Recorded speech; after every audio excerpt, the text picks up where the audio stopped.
Parents. Throughout history, we've struggled to get it right. We hope we won't pass on our emotional issues to our kids, and we swear we won't make the same mistakes our parents did. We all have great intentions, but something seems to get in the way. Let's look at what that might be. At Circle of Security Parenting, we believe that being emotionally available to our children and their needs is the key to doing our best as parents. We call emotional availability being with. It means teaching emotional intelligence by being with our children in all their feelings, like sadness, joy, anger, curiosity, pain, frustration, excitement, and so on. Being with children helps them understand, trust, and move on from feelings. And knowing someone is with them in their feelings helps children feel less overwhelmed and more secure. Decades of research backs this up.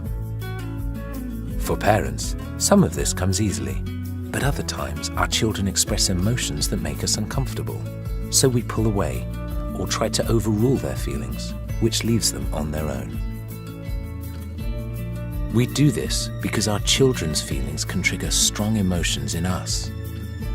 We think of it like this: our history during childhood of how core people responded to our different emotions creates the background music for how we experience our children's feelings.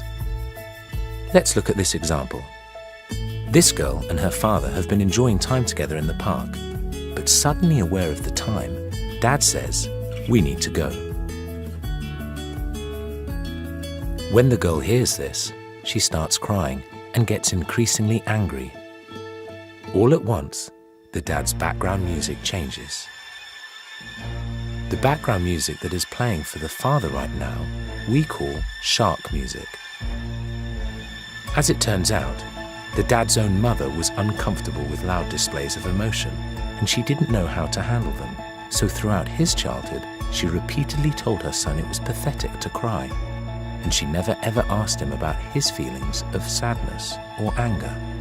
His ability to deal with his daughter's emotion now is greatly affected by the experience with his mother then. Shark music.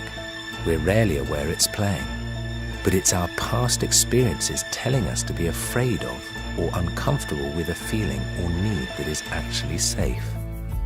When our shark music limits our ability to respond to these feelings, our children learn to hide or feel ashamed of them.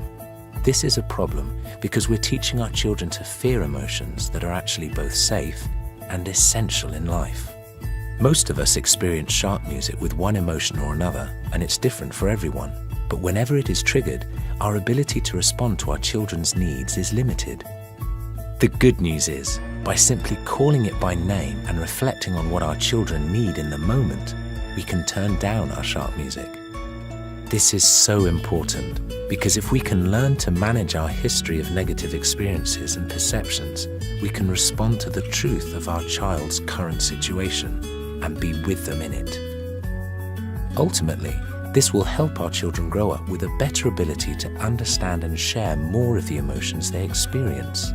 There's no escaping it. Strong feelings are a challenge to manage as parents, but our children always benefit when we have an accurate response to what's happening, rather than reacting to the shark music we're bringing into the relationship. Remember, there's no such thing as perfect parenting, and blame never helped anyone feel more secure. That includes blaming ourselves. But the more often we can identify our shark music, the better off our children will be.